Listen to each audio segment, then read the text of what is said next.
The Tourist is a semi-open world platforming adventure title about which I'm very conflicted. It makes a wonderful first impression, it's colorful, runs at a near flawless 60 FPS, and has a charming voxel-looking aesthetic that takes nods from LEGO, Mario, and Minecraft before adding unique touches all its own. Its musical and graphical charms hum with Nintendo-adjacent energy, and the level designs are wonderfully themed and realized. Even simple acts such as running around the towns themselves are fun. Always doing things its own way, it bucks tradition, moving from Nintendo Switch to other platforms and runs fantastically on all of them. This sounds great, right? Sure, there's a lot to love about it, and I really wanted to, but it does have what I consider one critical shortcoming. What is it? Well, let me tell you.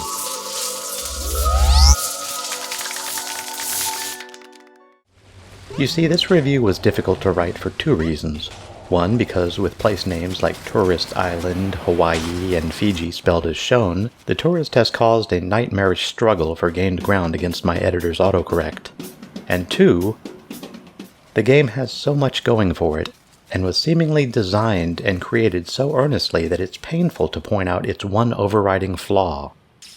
But let's focus on the positives first, and there are plenty to be found. In the game, you, the eponymous tourist, arrive on Touryst Island with accommodations presumably booked at hotels.com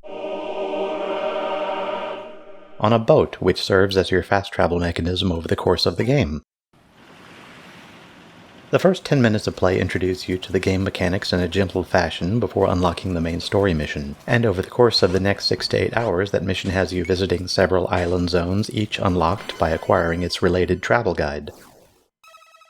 Each island zone is thematically different and loosely based in theme and spelling on its own inspiration. Once on the island, your mission will be to unlock its monument.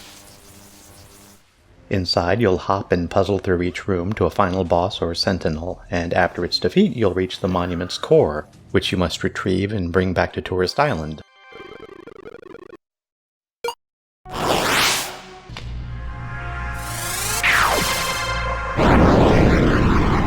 Rinse and repeat. And when you tire of hunting monument cores, spend some time meeting the charming locals and help them out with their tasks. Scour the world for scrolls to populate a monument museum, take theme-designated photographs to fill out a photo exhibition, delve into the depths of a diamond mine. One could easily lose oneself for hours just occupying his or her time with minutiae. I could easily mention several additional standout activities, but it's so much more fun to discover them for yourself, so let's just leave the examples there. Along the way, enjoy the quirky humor. Here's an example. This guy who's begging me to clear a room filled with rats so his diamond mine can reopen. And he arbitrarily gives me 1 minute in which to help him. These kinds of bizarre restrictions are obviously not things people do in the real world, but are a stylistic choice wholly consistent with the game's lighthearted tone. And before I forget, I'd like to suggest that you check out our reviews playlist and consider subscribing so you don't miss out on all those delicious future reviews. Now that we've gone through the game's many positives, we must face its Achilles heel. The main problem is that for a platformer, the Tourist doesn't do platforming well. As near as I can tell, it comes down to the odd projection techniques used to maintain the game's blocky aesthetic while trying to give hints as to depth. It's a delicate balance that succeeds more in the former than in the latter. So what do I mean by projection? While a full explanation is beyond the scope of this review, here's a quick summary. In games that use a 3D environment, the developer must find a way to transform or project that 3D environment onto a 2D surface like your monitor or TV. To that end, they must transform or project each vertex from 3D into its 2D equivalent. Part of that process is accomplished via matrix multiplication, and one of two types of projection matrices are typically utilized. One type represents an orthographic projection, which kind of discounts the z or depth coordinate, providing a flat view with no concept of depth. Fez is a good example of this. The other type provides a perspective projection, which utilizes the z-coordinate along with a view frustum to simulate depth by making things further away smaller, as we see in most 3D titles.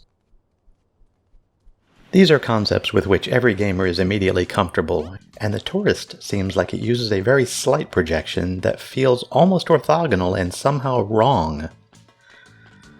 I'm guessing the team wanted to keep its blocky square look as pure as possible while using depth of field to compensate for a shallow perceived depth. To me it doesn't work and makes the platforming feel unnatural somehow. After reading several reviews on the Microsoft Store while preparing this script, I discovered that my feelings are not unique. Some design choices compound this issue and render the challenging jumping segments far more frustrating than fun, which again is a shame because, as we pointed out, a number of the developers' ideas are very clever. So here's an example. These spheres all appear roughly the same size and almost billboarded. And you'd think they were, if not for the drop shadow that appears a half second before you plummet to your death. Here's another example how a lack of depth queuing and a camera constrained to show only the least useful angles makes the dungeon far more frustrating than fun. Add to that a crash in the dungeon's treasure room, causing the entire monument's progress to be completely reset, and it becomes controller-throwingly aggravating. To be satisfying, a player should challenge a game's design, not its implementation. A play mechanic itself shouldn't be something that must be overcome, especially not one as inherently important to a platformer as platforming. At its heart, the Touryst is a platforming game with a Lego Mario feel, and I mean that as a high compliment. There are coins to pick up around lovingly crafted levels, there are new puzzles and levels hidden behind tiers of skills and collectibles. There are 2 museums to stock with artifacts and pictures a la Animal Crossing, drumming minigames in which to partake, and much, much more. The game gives you so many fun things to do that it's simply difficult to dislike. For a game so overflowing with clever and charming ideas, it's a shame that its primary play mechanic, platforming, feels broken. With further refinement, this game could have been so much more, and maybe that's the most frustrating aspect. The Touryst was developed and published by Munich-based Sheen and Multimedia. It's available anywhere fine games are sold for PC and most consoles. Also, if you have Game Pass Ultimate, you can play it today for free on both PC and Xbox, and at that price there's really no reason not to play it, if only to enjoy the atmosphere. So that's our review of the Touryst. If you've played it, what was your experience? Please leave a comment below and let us know. Also, feel free to add any questions or suggestions. And if you enjoyed the video, please consider liking it and subscribing. It would be greatly appreciated and really helps a lot. Thanks for watching.